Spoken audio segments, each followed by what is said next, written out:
ल है आज पनि हामीले बबालगढी बाटो सोलिङ गरियो। यो चाहिँ यतापट्टि यो दाहिने साइडमा हाम्रो यो यता फागु डाँडा र चम्लिङ्गे डाँडा जाने बाटो हो। उहीँ हाम्रो ऐतराज काका बसेसम्म चाहिँ हामीले त्यता पनि जोड्यौँ। अब यहाँनिर हाम्रो अझै 6 गाडी ढुङ्गा रहेको छ भने यो माथिल्लोपट्टि कचबे बन्नेवाला छ। त्यो कचबेदेखि सट्ट हामी अलिक मास्तिरसम्म जोड्ने छौँ।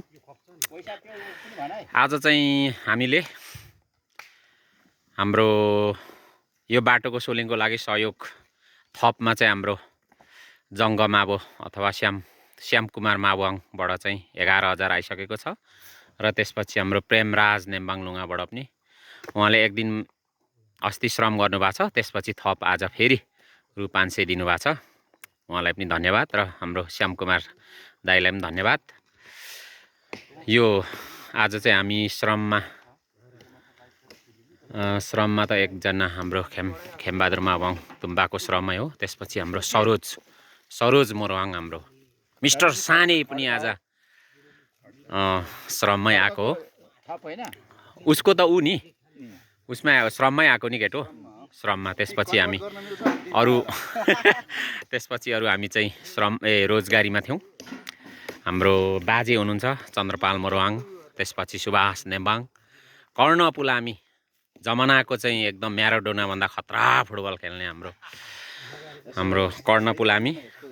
अहिले उमेरले पो उहाँ अलिकति 11 सालको मान्छे, निकै नै भयो उमेर त है बढी बा, निकै हुनुभयो नि। त्यसपछि हाम्रो प्रेमराज लुङा चाहिँ अहिले भर्खर आउनुभएको है, यसो बजेट ल्याइदिनु भयो।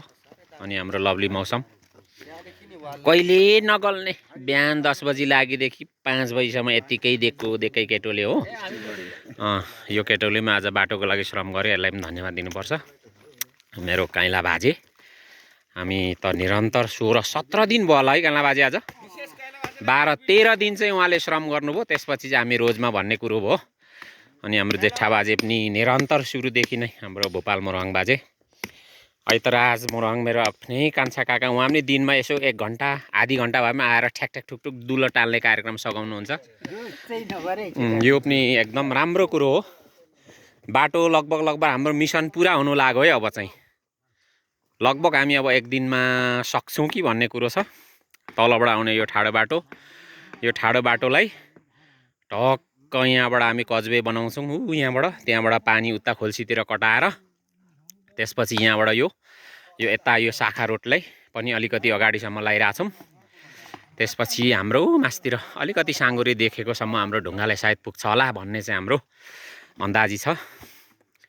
त्यस्तै छ है। लु अब थप हाम्रो रकम सहयोग गर्नुहुने हाम्रो श्याम कुमार माबुङ हाम्रो दाजु बिर्तामोड निवासी हाम्रो दाइलाई धेरै धन्यवाद दिन चाहन्छौँ।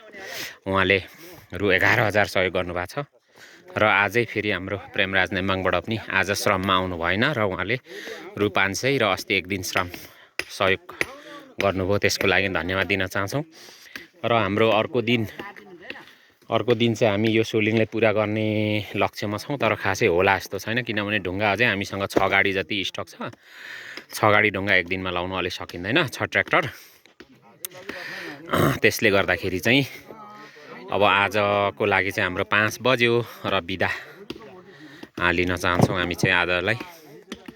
लौ त सहयोगी हातहरू र यसरी हाम्रो आफ्नै गाउँ बाटोलाई, कच्ची बाटोलाई वर्षायाममा चाहिँ अलिकति सजिलो होस् भनेर यसरी ढुङ्गाको सोलिङ गर्नुहुने सहयोग गर्नुहुने सम्पूर्णलाई धन्यवाद दिँदै आजलाई यति नै। हस्त, धन्यवाद।